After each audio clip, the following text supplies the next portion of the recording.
आपको याद होगा कि वेदा के ट्रेलर रिलीज के दौरान जॉन अब्राहम ने एक जर्नलिस्ट को इडियट कहा था। वो इस बात पर नाराज हो गए थे कि जर्नलिस्ट ने उनसे सवाल कर लिया था, क्या वेदा एक्शन फिल्म है? लेकिन अब जबकि ये फिल्म कल रिलीज हो चुकी है, इसको देखने के बाद हर कोई ये कह रहा है कि ये तो एक्शन फिल्म है, जॉन अब्राहम इसमें एक्शन करते नजर आ रहे हैं। जबकि जॉन का ये कहना था कि भाई ये एक इमोशनल फिल्म है।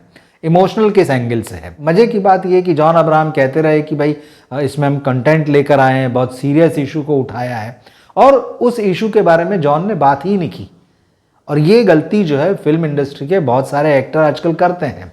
एक्टर क्या बल्कि डायरेक्टर प्रोड्यूसर भी करते हैं कि जिस मुद्दे पर उन्होंने फिल्म बनाई है वो उसके अलावा सारे मुद्दों पर बात करते हैं। जॉन ने भी बड़ी बड़ी बातें की फिल्म का प्रमोशन करते हुए। जब वो देश भर में घूम रहे थे, उन्होंने तमाम मुद्दों पर, उन्होंने अपनी पर्सनल लाइफ पर बातें की, अपने मिडिल क्लास होने पर बातें की, अपनी हिट फिल्मों पर बातें की, उन्होंने अपनी जो लाइफ है उसमें जो फिटनेस का इंपॉर्टेंस है उस पर बातें की, बाइक्स पर बातें की।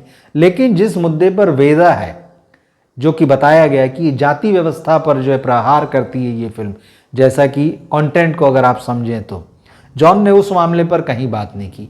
क्यों नहीं की, अब ये वही बता सकते हैं। जबकि बिल्कुल सही मौका था कि वो इस बारे में लोगों को अवेयर करते कि वो एक ऐसी फिल्म लेकर आ रहे हैं, एक क्लास है जो ऐसी फिल्में देखना चाहता है।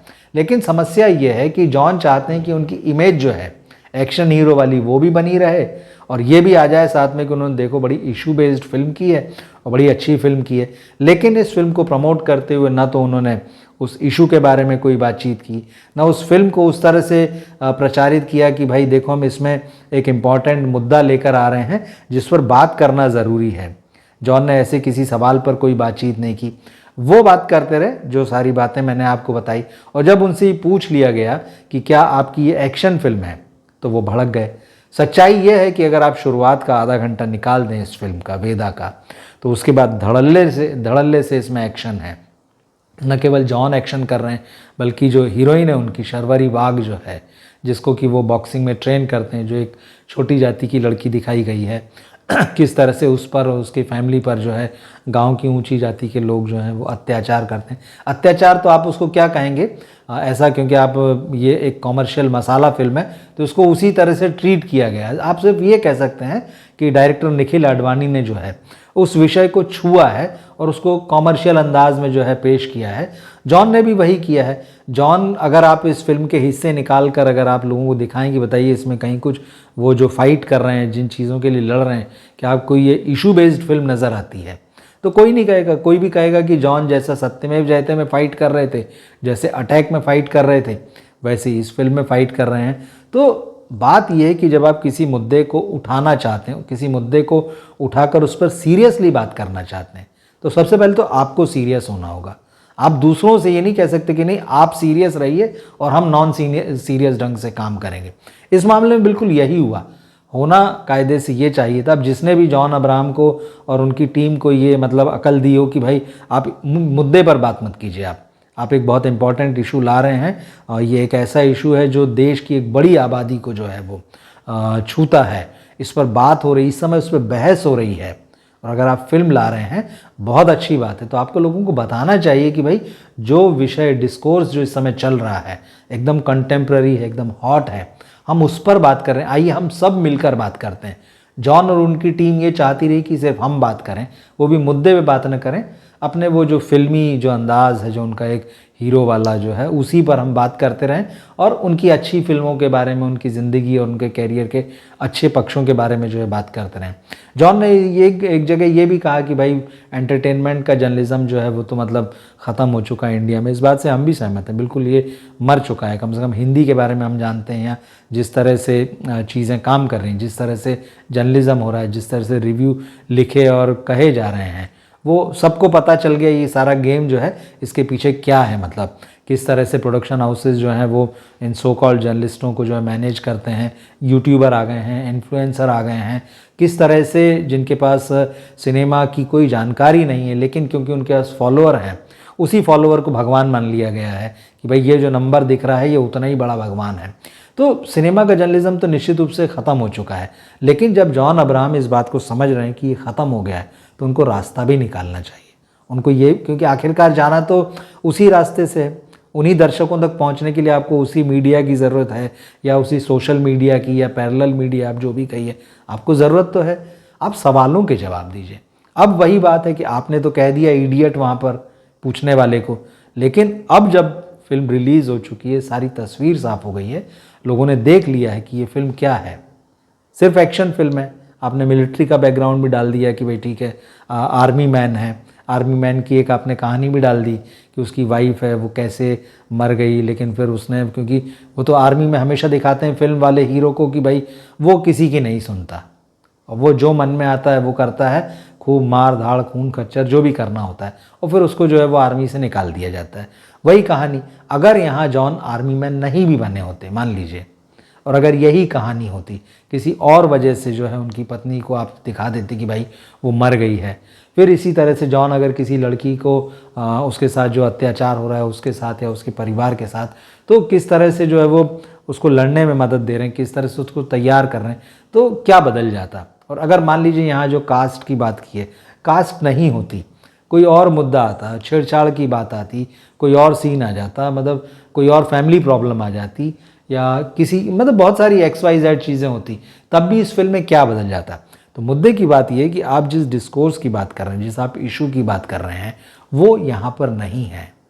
तो अब क्या हो, क्या अब आपको लोग कहें कि यार इडियट है? ये रिएक्शन जो था बहुत गलत था, इसके बारे में हमने पहले भी बात की है। और निश्चित रूप से जॉन नहीं, फिल्म इंडस्ट्री के सारे लोगों को ये बात ध्यान में रखने की ज़रूरत है कि जब भी आप आ रहे हैं, फिल्म बना रहे हैं, मीडिया के रास्ते ही आ रहे हैं। आप मीडिया के सिर पर पैर रखकर जो है वो नहीं जा सकते हैं। आपकी PR टीम आपको जो भी समझाती है, आपके आसपास के PR के लोग जो भी समझाते हैं, वो दरअसल अपनी रोटी सेक रहे हैं। वो मिडिलमैन बनकर जो है वो अपना फ़ायदा देख रहे हैं। उसको इस बात से कोई लेना देना नहीं है आपके PR को कि इस फिल्म का क्या होने जा रहा है। क्या आपने कभी एक प्रोड्यूसर के तौर पर जो है, एक एक्टर के तौर पर, स्टार के तौर पर किसी PRO की जो रिस्पॉन्सिबिलिटी तय की है कि जो छप रहा है, या फिल्म अगर नहीं चली है, या नेगेटिव पब्लिसिटी हो रही है, इमेज ख़राब हो रही है, फिल्म अच्छी होने के बावजूद अगर लोगों तक नहीं पहुंच सकी है, सही लोगों तक जिनके लिए उस फिल्म को बनाया गया है, तो इसकी जिम्मेदारी किसकी है? आपने तो फिल्म बना दी, आपने उसको मार्केट कर दिया, आप उसको ले आए मार्केट में, आपने थिएटरों में लगा दी, लेकिन बीच में इतना जो सब हो गया जिसकी जिम्मेदारी PRO लेता है, और जो उसकी जिम्मेदारी है, जो उसके बदले में लाखों रुपए लेता है, उसके उस फिल्म को हासिल करने के लिए वो प्रोड्यूसर, एक्टर, डायरेक्टर से 100 तरह के वादे करता, हम ये करा देंगे, हम वो करा देंगे, और फिर उसके बाद वो बेवकूफ़ बनाता है।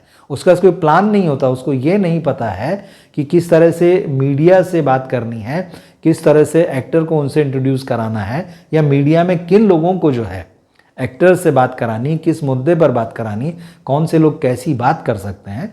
जो चीज़ें उसको नहीं पता है, वो सिर्फ अपने फ़ायदे के लिए आपका इस्तेमाल कर रहा है, जर्नलिज्म का नुकसान कर रहा है। फिर आप खुद ही कहते हैं कि भाई जर्नलिज्म तो ख़त्म हो चुका है, जर्नलिज्म तो है ही नहीं इंडिया में। तो किसने किया? जर्नलिज्म को ख़त्म आपने तो नहीं किया, या जर्नलिज्म अपने आप नहीं ख़त्म हो गया। बीच में PRO नाम की एक चीज़ आई।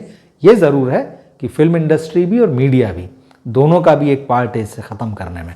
इसको वाकई नए सिरे से रिवाइव करने की ज़रूरत है। वो ऐसे नहीं होगा कि आप किसी को इडियट कहें, कोई आपको इडियट कहे, और फिल्म जब आए तो फिर बॉक्स ऑफिस का उसका नतीजा जो है वो उससे साफ पता चल जाए कि कौन इडियट है। दरअसल ये इडियट बनाया जाता है, आपको बनाया जाता है, मीडिया के साथ खेला जाता है, ये बीच में लोग हैं।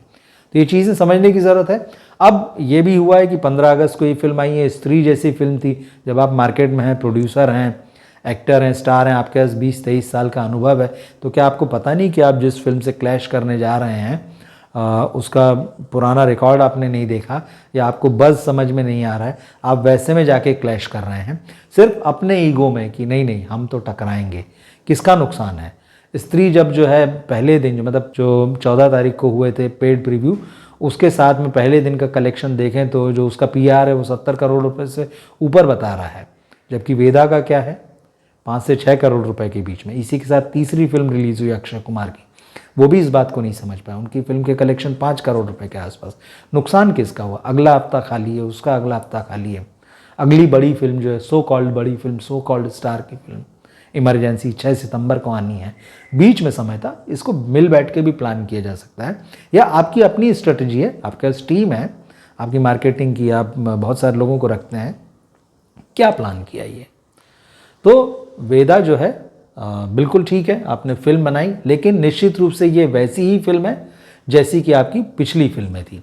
तो जॉन अब्राहम को कुछ नया करने के लिए नए सिरे से सोचना पड़ेगा, टीम भी शायद नहीं रखना पड़ेगी। क्या सोचते हैं? अगर आप लोगों ने ये फिल्म देखी हो तो आप ज़रूर कमेंट बॉक्स में लिखकर बताएं कि फिल्म आपको कैसी लगी। क्या ये आपको एक्शन फिल्म लगी या इमोशनल फिल्म लगी? नहीं, अगर आपने देखी है तो निश्चित रूप से हम कभी नहीं कहते हैं किसी फिल्म को मत देखिए, ज़रूर जाएं और देखें। और अगर अभी नहीं देखते हैं तो फिल्म जब OTT पे आएगी तो ज़रूर देखें किस तरह से इस इशू को छुआ गया, उठाया गया, जॉन का काम कैसा है। कमेंट बॉक्स में ज़रूर लिखें। ये वीडियो अगर आपको पसंद आया है तो आप अपने दोस्तों और फैमिली में इसे शेयर करें, हमारे चैनल को सब्सक्राइब करें। मिलते हैं हम अगले वीडियो में। नमस्कार।